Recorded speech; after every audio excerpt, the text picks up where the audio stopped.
നമസ്കാരം, ഞാൻ doctor Sabarigiri ഷാർ, cosmopolitan ഹോസ്പിറ്റലിലെ കൺസൾട്ടൻറ്റ് സ്പൈൻ ആൻഡ് ഓർത്തോപെഡിക് സർജനാണ്. ഞാനിന്ന് നിങ്ങളോട് സംസാരിക്കാൻ പോകുന്നത് കുട്ടികളിലെ വളരുന്ന പ്രായത്തിൽ നട്ടെല്ലിൽ കാണുന്ന വളവിനെക്കുറിച്ചാണ്. ഇതിനെ നമ്മൾ സാധാരണ കാണുന്നത് സ്കോളിയോസിസ്, അതായത് സൈഡിലോട്ടുള്ള വളവിനെക്കുറിച്ചാണ് ഞാനിന്ന് സംസാരിക്കാൻ ഉദ്ദേശിക്കുന്നത്. ഈ കുട്ടികൾ കാണുന്ന വളവിനെ നമുക്ക് അവരുടെ ഏജ് അനുസരിച്ചിട്ട് ഏർലി ഓൺസെറ്റ്, അതായത് 10 വയസ്സിന് മുമ്പ് വരുന്ന വളവും 10 വയസ്സിന് ശേഷം വരുന്ന വളവ്, അതായത് ലേറ്റ് ഓൺസെറ്റ് സ്കോളിയോസിസ് എന്നും നമ്മൾ പറയാറുണ്ട്. ഇതിൽ 80% നമ്മൾ കാണുന്ന 10 വയസ്സിന് ശേഷം ഉള്ള വളവാണ്. അത് നെയാണ് നമ്മൾ ഈ അഡലസെൻ്റ് ഇഡിയോപ്പതിക് സ്കോളിയോസിസ് എന്ന് പറയുന്നത്. അതായത് അഡലസെൻ്റ് എന്ന് പറഞ്ഞാൽ ആ പ്രായത്തെ സൂചിപ്പിക്കുകയും, ഇഡിയോപ്പതിക് അതായത് ഒരു പ്രത്യേക ഒരു ഡെഫിനിറ്റ് ഒരു കാരണമില്ലാതെ വരുന്ന, അതല്ലെങ്കിൽ നമുക്കറിയാൻ ഒരു ഡെഫിനിറ്റ് ഒരു കാര്യം നമുക്ക് പറയാൻ പറ്റാത്ത ഒരു ഇതുകൊണ്ട് വരുന്ന അസുഖത്തെ ഇഡിയോപ്പതിക് എന്ന് പറയുകയും, സ്കോളിയോസിസ് എന്ന് പറഞ്ഞാൽ ഞാൻ നേരത്തെ പറഞ്ഞ പോലെ നട്ടെല്ലുണ്ടാകുന്ന സൈഡിലോട്ടുള്ള വളവ്. അപ്പോൾ ഇത് സാധാരണഗതിയിൽ പെൺകുട്ടികളിലാണ്, 80% നമ്മൾ പെൺകുട്ടികളിലാണ് ഈ വളവ് കാണാറുള്ളത്. ഇതവരുടെ വളർച്ചയുടെ ഭാഗം, അതായത് ഈ മിനാർക്ക് ആർത്തവം തുടങ്ങുന്നതിന് അറൗണ്ടായിട്ടാണ് ഈ വളവ് മിക്കവാറും പാരൻസ് അല്ലെങ്കിൽ ടീച്ചേഴ്സ് അല്ലെങ്കിൽ കൂടെയുള്ള കുട്ടികൾ കാണുക. അതായത് ഷോൾഡറിന് തോളൊന്ന് ചരിഞ്ഞിരിക്കുക, അല്ലെങ്കിൽ നടുവിൻ്റെ പുറകിലത്തെ ഭാഗത്ത് ഒരു പൊങ്ങൽ കാണുക. ഇതൊക്കെയാണ് സാധാരണയായിട്ട് ഈ കൂടെയുള്ളവർ കാണാറുള്ളത്.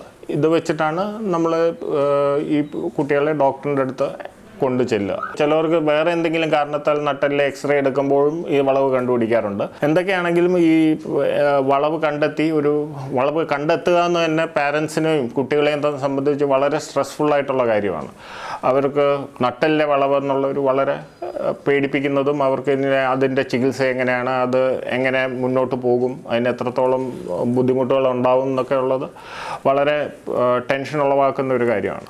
അപ്പം ആദ്യം ഈ നട്ടെല്ലിൻ്റെ വളവ് കണ്ടെത്തി നമ്മുടെ അടുത്ത് വരുന്ന കുട്ടിയെടുത്ത് നമ്മൾ ക്ലിനിക്കൽ എക്സാമിനേഷൻ, അതായത് പുറകിൽ തിരിഞ്ഞു നിർത്തി നട്ടെല്ല് ഏത് ഷോൾഡറിൻ്റെ പൊക്കത്തിൽ വ്യത്യാസമുണ്ടോ, ഇടുപ്പെല്ലിന് നിരപ്പിൽ അതിൽ വ്യത്യാസമുണ്ടോ, കുനിഞ്ഞ് നിൽക്കുമ്പോഴത്തേക്കും നട്ടെല്ലിൻ്റെ ഏതെങ്കിലും ഭാഗം പൊങ്ങി നിൽക്കുന്നുണ്ടോ, പിന്നെ കാലിലെയും കയ്യിലെയും ഞരമ്പുകളുടെ എല്ലാം ഫങ്ഷൻ നോർമലാണോ, ഇതെല്ലാം വെച്ചുകൊണ്ടാണ് നമ്മൾ ക്ലിനിക്കലി ഇതിന് നട്ടെല്ലിലെ വളവുണ്ടെന്ന് കണ്ടെത്തുക. ക്ലിനിക്കലി അത് നമ്മൾ ഡയഗ്നോസ് ചെയ്ത് കഴിഞ്ഞാൽ നെക്സ്റ്റ് സ്റ്റെപ്പ് എന്ന് പറഞ്ഞാൽ എക്സ്റേ എടുക്കുക. അപ്പം ഈ എക്സ്റേ ഒരു പ്രോബ്ലം ഉള്ളതെന്ന് പറഞ്ഞാൽ ഈ ചെറുപ്രായത്തിലെ പിള്ളേർക്ക് നമ്മൾ എപ്പോഴും എക്സ്റേ എടുക്കാൻ പാടില്ല.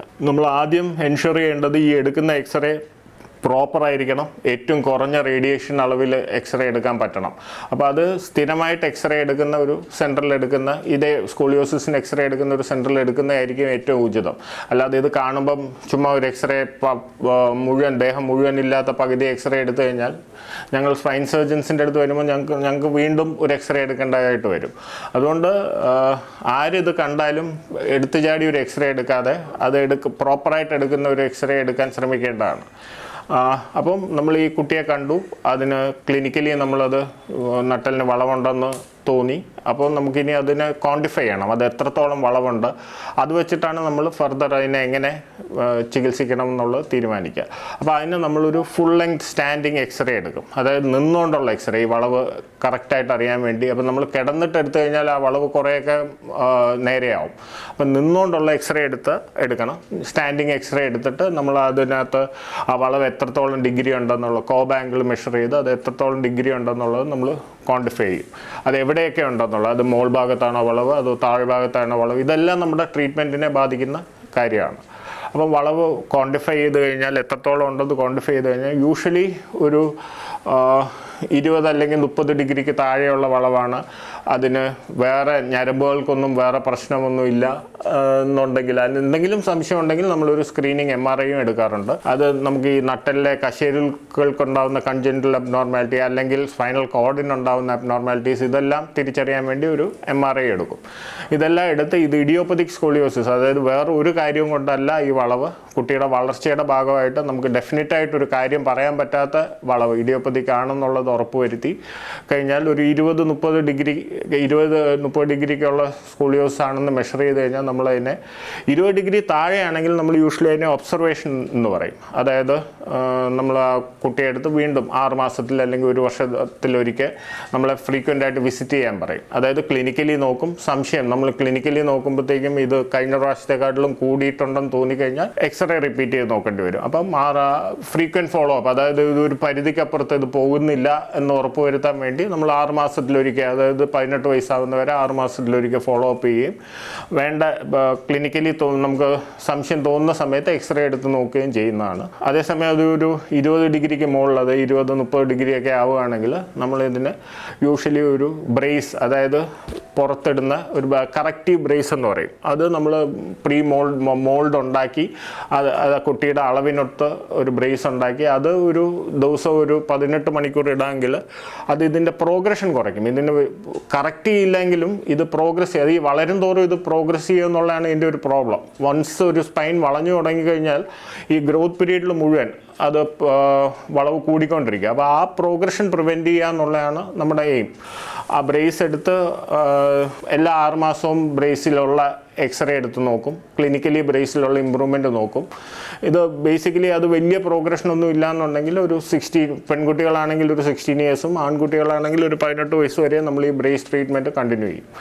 അതിനുശേഷം ഈ ബ്രേസ് ഇടുന്ന സമയത്ത് ഇവരെ എല്ലാ അവർക്ക് ദൈനംദിനം ചെയ്യേണ്ട എല്ലാ കാര്യങ്ങളും ചെയ്യാം. ഇപ്പോൾ അഥവാ സ്കൂളിൽ ബ്രേസ് ഇടണ്ടെന്നുണ്ടെങ്കിൽ 6 മണിക്കൂർ ബ്രേസ് ചെയ്യാതിരിക്കാം. പക്ഷേ ഒരു ദിവസം മാക്സ് ഒരു 16 മുതൽ 18 മണിക്കൂറെങ്കിലും ബ്രേസ് ഇടേണ്ടത് വളരെ ഇമ്പോർട്ടൻ്റ് ആണ്. അപ്പം നമ്മൾ ബ്രേസ് ഇട്ട് ഇത് 18 മണിക്കൂർ ഇടുക എന്നുള്ളത് വളരെ ഇമ്പോർട്ടൻ്റ് ആണ്. ഒരു 16 മുതൽ 18 മണിക്കൂർ വരെ ഇടുക. പക്ഷേ ആ സമയത്ത് അവർക്ക് സ്വിമ്മിങ്, ഡാൻസ്, ബാക്കി എല്ലാത്തിലും പങ്കെടുക്കാവുന്നതാണ്. ഇത് പങ്കെടുക്കുന്ന സമയത്ത് നമുക്ക് ബ്രേസ് ഇടണമെന്നില്ല. പക്ഷേ അല്ലാതെ ഒരു 16 മണിക്കൂറെങ്കിലും മിനിമം ഇടാൻ ശ്രമിക്കണം. അപ്പോൾ ഇത് എത്ര മണിക്കൂർ ഇടുന്നു എന്നുള്ളത് ഇതിൻ്റെ സക്സസ് റേറ്റിനൊരു വളരെ ഇമ്പോർട്ടൻ്റ് ആയിട്ടുള്ള കാര്യമാണ്. അങ്ങനെ ബ്രേസ് ട്രീറ്റ്മെൻറ്റിലും ഇത് പ്രോഗ്രസ് ചെയ്യുകയാണ്. അതാണ് ഇപ്പം 30 ഡിഗ്രിയിൽ ബ്രേസ് നമ്മൾ തുടങ്ങി, നമ്മൾ വീണ്ടും എക്സ്റേ എടുക്കുമ്പോൾ 6 മാസം അല്ലെങ്കിൽ ഒരു വർഷം കഴിഞ്ഞ് എക്സ്റേ എടുക്കുമ്പോൾ അത് പ്രോഗ്രസ് ചെയ്യുകയാണ്. അത് 40 ഡിഗ്രിക്ക് മുകളിലാവുകയാണ്. ഈ 40 എന്നൊക്കെ ഉള്ള ഒരു ആർബിട്രറി ഫിഗേഴ്സാണ്. അങ്ങനെ അതിനെ വളരെ, അതായത് ക്ലിനിക്കലി അത് പ്രോഗ്രസ് ചെയ്യുകയാണ്. കാണാനുള്ള ബുദ്ധിമുട്ട് കൂടി വരികയാണെങ്കിൽ നമ്മൾ ആ കുട്ടിക്ക് സർജറി സജസ്റ്റ് ചെയ്യാറുണ്ട്. സർജറി എന്ന് പറയുമ്പോൾ തന്നെ ഈ കുട്ടികളുടെ മാതാപിതാക്കൾക്കും ബന്ധുക്കൾക്കും ഉള്ള ഏറ്റവും വലിയ കൺസേൺ ഈ സർജറി കൊണ്ട് എന്തെല്ലാം ബുദ്ധിമുട്ടുകളുണ്ടാവാം. കാല് തളർന്നു പോകുമോ, അങ്ങനത്തെ സംശയങ്ങളാണ് അവർക്ക് കൂടുതലുള്ളത്. പിന്നെ നട്ടലിൻ്റെ അനക്കം എത്രത്തോളം കുറയും എന്നുള്ള സംശയങ്ങൾ. അപ്പം ഇതിനകത്ത് എനിക്ക് പറയാനുള്ളതെന്ന് പറഞ്ഞാൽ ഇപ്പോഴത്തെ മോഡേൺ ഫെസിലിറ്റീസ് വെച്ചിട്ട് നമ്മളിപ്പം ലൈവായിട്ട് അതിൻ്റെ കാലിൻ്റെ ഞരമ്പിനെ ന്യൂറോ മോണിറ്ററിങ് ചെയ്തിട്ടാണ് ഈ സർജറി ചെയ്യുന്നത്. അപ്പം ഇത് കാരണം ഒരു ഞരമ്പിനുള്ള ഒരു കോംപ്ലിക്കേഷൻ വരാനുള്ളത് ഒരു 1% താഴെയാണ്.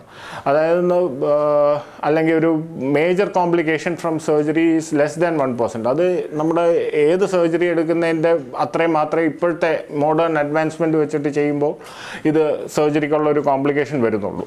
പിന്നെ ഈ നട്ടലിൻ്റെ അനക്കം നമ്മൾ ഈ നട്ടൽ ഫ്യൂസ് ചെയ്യുകയാണ് ചെയ്യുന്നത്. പക്ഷേ മിക്ക പിള്ളേർക്കും ആ ഫ്യൂസ് ചെയ്യുന്ന ഭാഗം വലുതായിട്ട് അനങ്ങില്ല. പക്ഷേ അതിൻ്റെ താഴത്തെ മുകളിലത്തെ ഭാഗം കൊണ്ട് അവർക്ക് നോർമൽ റുട്ടീനായിട്ടുള്ള എല്ലാ കാര്യങ്ങളും, പ്രഗ്നൻസി, ഡെലിവറി മുതലായ കാര്യങ്ങൾക്കൊന്നും ഒരു ബുദ്ധിമുട്ടില്ലാതെ മുന്നോട്ട് പോകാൻ പറ്റും. എനിക്ക് അവസാനമായിട്ടും അല്ലെങ്കിൽ എനിക്ക് ഇതിൽ നിന്നൊരു മെസ്സേജ് തരാനുള്ളതെന്ന് പറഞ്ഞാൽ, ഇതിൻ്റെ ഒരു കുട്ടിക്ക് ഒരു നട്ടലിൻ്റെ വളവ് ആരെങ്കിലും ഇപ്പം പാരൻസ് കാണുകയോ അല്ലെങ്കിൽ ഡോക്ടർ കണ്ടുപിടിക്കുകയോ ചെയ്തു കഴിഞ്ഞാൽ ഫർദർ ട്രീറ്റ്മെൻറ്റ് എടുക്കാതെ വീട്ടിലിരിക്കുകയല്ല വേണ്ട. അങ്ങനെ ഇരുന്ന് കഴിഞ്ഞാലാണ് ഈ നട്ടിൽ വളവ് നമുക്ക് ചികിത്സിക്കാൻ പറ്റാത്ത രീതിയിൽ വലുതായി പോവുക. അപ്പോൾ നമ്മളത് പ്രോപ്പറായിട്ട് അത് ചികിത്സിക്കുന്ന സ്പൈൻ സർജനെ കാണുക, അത് റെഗുലറായിട്ട് ഫോളോ അപ്പ് ചെയ്യുക. എന്ത് ട്രീറ്റ്മെൻറ്റ് ആണെങ്കിലും ഡോക്ടർ പറയുന്ന അനുസരിച്ചിട്ടുള്ള എന്ത് ട്രീറ്റ്മെൻറ്റ് ആണെങ്കിലും അതിന് ഫോളോ അപ്പ് വളരെ ഇമ്പോർട്ടൻ്റ് ആണ്. ഇപ്പോൾ നമ്മളൊന്നും ചെയ്യാതെ ഒബ്സർവേഷൻ ആണെങ്കിലും അതിന് റെഗുലർ ഫോളോ അപ്പ് വേണം. ബ്രേസ് ട്രീറ്റ്മെൻറ്റ് ആണെങ്കിലും അതിന് ഫോളോ അപ്പ് വേണം. ഈവൻ സർജറി കഴിഞ്ഞാലും നമ്മൾ റെഗുലറായിട്ട് ഫോളോ അപ്പ് ചെയ്യണം. ഇത് നിങ്ങളുമായിട്ട് ഡിസ്കസ് ചെയ്ത് നിങ്ങളുടെ അടുത്ത് ഇതിൻ്റെ കോംപ്ലിക്കേഷൻസ് എല്ലാം പറഞ്ഞ് മനസ്സിലാക്കി ആയിരിക്കും ഇത് ഡോക്ടർ ചികിത്സിക്കുക.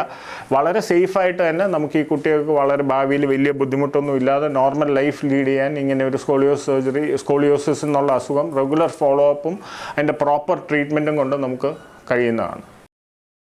ഈ രോഗത്തെക്കുറിച്ചും രോഗചികിത്സയെക്കുറിച്ചും ആധികാരികമായിട്ടുള്ള അറിവ് ഇനിയും നിങ്ങൾക്ക് ലഭിക്കുന്നതിനായി ദയവായി ഞങ്ങളുടെ ചാനൽ സബ്സ്ക്രൈബ് ചെയ്യുക. കൂടെ ബെൽ ബട്ടൺ കൂടി അമർത്തുക.